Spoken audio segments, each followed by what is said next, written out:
Hey guys, so sorry I didn't post a video last week, but it was kind of hurricaning outside. Actually, we didn't get it quite as bad as other places, but still, I couldn't get any time to film. So, apologies for last week, although it shall be known as the week of Emily's. I'm sure we're all painfully aware that tomorrow is Election Day, November 6th. I hope you've all voted or are planning to vote tomorrow. I already voted absentee because I can't go home and I didn't really want to register to vote in Massachusetts.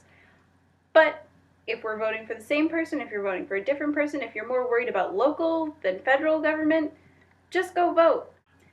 Katie and Emily too, I'm sure you'll also know that tomorrow, November 6th, marks the day when everyone in NaNoWriMo should reach the 10,000 word mark. Okay, so that's not happening for me. That's not how I'm using NaNoWriMo this year because honestly, I just can't write at that pace and I haven't written in a really long time. So I decided to use NaNoWriMo as a way to get myself back into writing, not by writing 50,000 words in 30 days. And no, I'm not just saying that because my word count is 1,023. What I really wanted to talk about today was annoying YouTube comments. I got inspired by a really old video by Liam Dryden, links below, but for those of you who don't know, Liam is in the band Chameleon Circuit with other YouTubers, Alex Day, Charlie McDonald, Michael Aranda, oh no, fifth member. So yeah, Liam was talking about his top 5 most annoying comments, some of which I agree with, one of which I've never actually seen before, so I can't really agree that that's one of the top 5 most annoying comments. But, you know, one type of comment that I thought was blaringly absent from Liam's list was when people comment on the personal lives of YouTubers.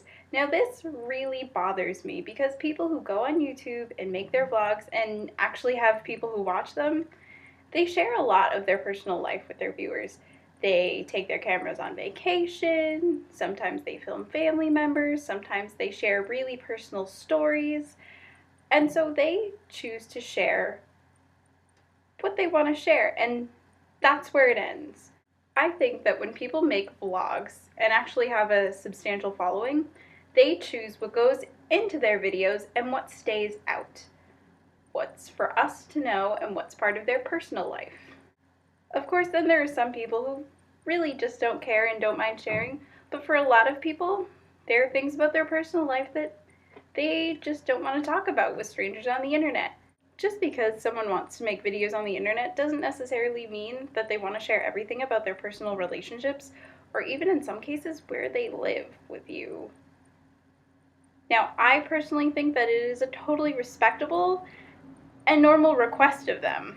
However, you see a lot of creepy comments lately, and it just makes me a little bit unsettled.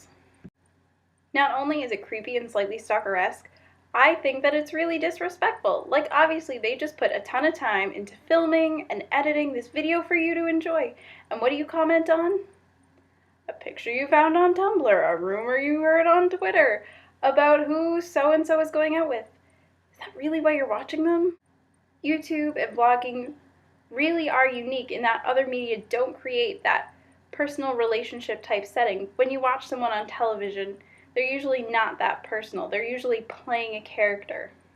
So it's not quite the same. If you're reading someone's book or someone's memoir, that can also create a sense of familiarity between you and the author. It's not quite the same as watching someone talking to you like it's a conversation. And with the comment section, you do get to hear back. However, that doesn't mean you get to invade upon their private lives. Anyway, that's definitely the type of comment that bothers me the most, but I'd love to hear what kinds of things bother you most about comments and why they are so annoying. Emily, it was lovely seeing you last week, and I hope to see you again on Wednesday.